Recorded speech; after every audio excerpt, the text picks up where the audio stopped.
Guidelines, American heart association guidelines के विषय में सबसे पहले बताना चाहूंगा।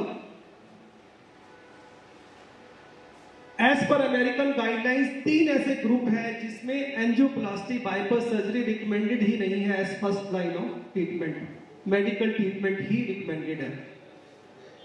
पहला ग्रुप है क्रॉनिक स्टेबल एंजाइना पेशेंट्स। इसमें वो वाले पेशेंट्स आते हैं स्टेबल एंजाइना जिनको होता है। स्टेबल एंजाइना मींस एक ही तरह का दर्द मरीज को बार बार हो रहा है, लंबे टाइम से हो रहा है, बार बार, और पेशेंट स्टेबल है। 1 महीना, 2 महीना, 3 महीना, 6 महीने से पेशेंट को दर्द हो रहा है, लेकिन पेशेंट ठीक है। यदि पेशेंट डॉक्टर के पास जाए तो डॉक्टर यदि इन पेशेंट्स की एंजियोग्राफी करेगा तो एक नस में या 2 नस में, 3 नसों में 90% ब्लॉकेज मिलेगी। ऐसा देखा गया इन पेशेंट्स में, और तुरंत ही एंजियोप्लास्टी बाईपास सर्जरी की सलाह दे दी जाएगी ऐसे मरीजों में। और पेशेंट कहेगा मैं तो ठीक हूं डॉक्टर साहब, ये 90% ब्लॉकेज एक जगह 2 जगह कैसे आ गई? वो कहेगा डॉक्टर की आपकी हालत बहुत सीरियस है, तुरंत ही एंजियोप्लास्टी बाईपास सर्जरी करनी पड़ेगी। लेकिन सच्चाई ये है कि ऐसे पेशेंट्स में नेचुरल बाईपास कोलेटरल वेसल्स बन जाते हैं लंबी अवधि की वजह से, और इन्हीं नेचुरल बाईपास और कोलेटरल की वजह से एंजियोप्लास्टी बाईपास सर्जरी का कोई फायदा नहीं है compare to medical treatment. Life risk भी नहीं है क्योंकि नेचुरल बाईपास अपने आप बन जाते हैं ऐसे मरीजों में। मेडिकल ट्रीटमेंट ही रिकमेंडेड है ऐसे मरीजों में। ऐसा बहुत सी स्टडीज में साबित हो चुका है। उसमें से एक स्टडी है करेज स्टडी।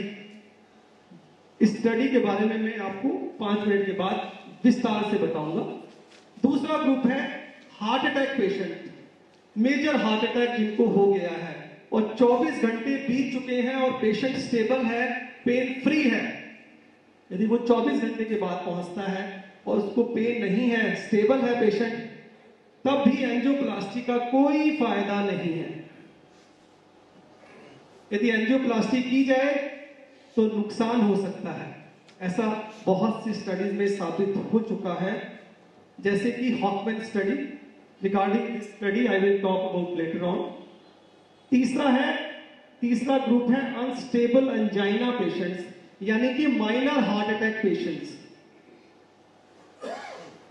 ऐसे पेशेंट्स में दर्द बार बार बढ़ जाता है, बार बार होता है। जैसे स्टेबल एंजाइना में तो बार बार होता है, लेकिन इसमें और जल्दी जल्दी होता है और बढ़ जाता है पहले से, और थोड़े टाइम से होता है, जैसे कि कुछ घंटों से ही बढ़ जाता है दर्द। ऐसे पेशेंट्स में भी एंजियोप्लास्टी बाईपास सर्जरी ही रिकमेंडेड है यदि हाई रिस्क नहीं है, पेशेंट का बीपी लो नहीं है, हार्ट रेट इरेगुलर नहीं है, रेगुलर है, और इंट्रैक्टेबल चेस्ट पेन नहीं है। ऐसे पेशेंट्स में भी एंजियोप्लास्टी बाईपास सर्जरी रिकमेंडेड नहीं है, मेडिकल ट्रीटमेंट ही रिकमेंडेड है as first line of treatment. Angioplasty bypass surgery तभी की जाती है यदि मेडिकल ट्रीटमेंट से कोई फायदा नहीं है। और मेडिकल ट्रीटमेंट में एंटी कोलेस्ट्रॉल मेडिसिन को ज्यादा मात्रा में दिया जाता है, जिससे पेशेंट का छाती का दर्द और सांस फूलना जैसे सिम्टम्स बहुत जल्दी ठीक हो जाते हैं। एंजियोप्लास्टी की जरूरत बिल्कुल भी नहीं रहती है ज्यादातर मरीजों में।